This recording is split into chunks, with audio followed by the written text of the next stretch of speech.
क्या कभी pop sound से हम किसी गैस को आइडेंटिफाई कर सकते हैं? जी बिल्कुल कर सकते हैं। तो देखते हैं कौन सी गैस को हम लोग आइडेंटिफाई कर पाते हैं।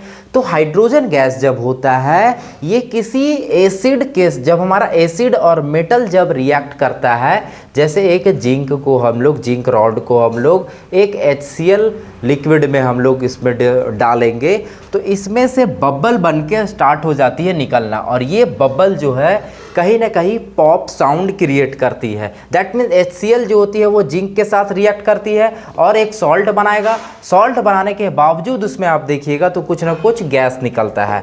अब इस गैस को यदि आप ऑब्जर्व करना चाहिएगा तो सारे गैस को आप कलेक्ट कीजिए, जो भी ट्यूब है उस ट्यूब में कलेक्ट कीजिए। जब ट्यूब में कलेक्ट कीजिएगा तो यहाँ पे हमारा हाइड्रोजन गैस कलेक्ट होना स्टार्ट हो जाएगा। ये क्योंकि लिक्विड यहाँ तक है, ऊपर में हमारा गैसेस बनना स्टार्ट हो जाएगा और वहाँ पे वाटर जो होगा डिस्प्लेस होगा, गैस वहाँ पे जगह लेगा और ये धीरे धीरे हमारा वाटर का लेवल यहाँ तक है तो ऑब्वियसली यहाँ तक वाटर का लेवल रहेगा। बाकी जो फील हो रहा है वो हमारा हाइड्रोजन गैस रहेगा। और हाइड्रोजन जो गैस होता है वो कलरलेस होता है, उसमें कोई कलर नहीं होता, कोई ऑर्डर नहीं होता है और बहुत ही हल्का होता है। बोला जाए तो यूनिवर्स में सबसे लाइटेस्ट एलिमेंट बोला जाए तो वो हमारा हाइड्रोजन होता है। उस गैस को यदि टेस्ट करना है तो उसमें पॉप साउंड क्रिएट होता है और पॉप साउंड क्रिएट होगा जब उसमें गैस को हम लोग थोड़ा सा उस टेस्ट ट्यूब को सीधा करें, वहाँ पे एक फ्लेम रखें, वहाँ पे पॉप साउंड क्रिएट होता है। दैट मीन्स ये पॉप साउंड हमें बताता है कि हाइड्रोजन गैस उस जगह पे है।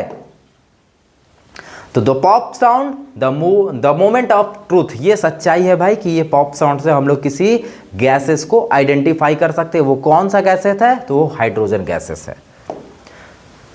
Pop sound hydrogen gas, easy to remember और perform only under teacher supervision. ये बिना टीचर के साथ आप ऐसा एक्सपेरिमेंट मत कीजिएगा क्योंकि हो सके ये डेंजरस हो सकता है। Thanks for watching the video.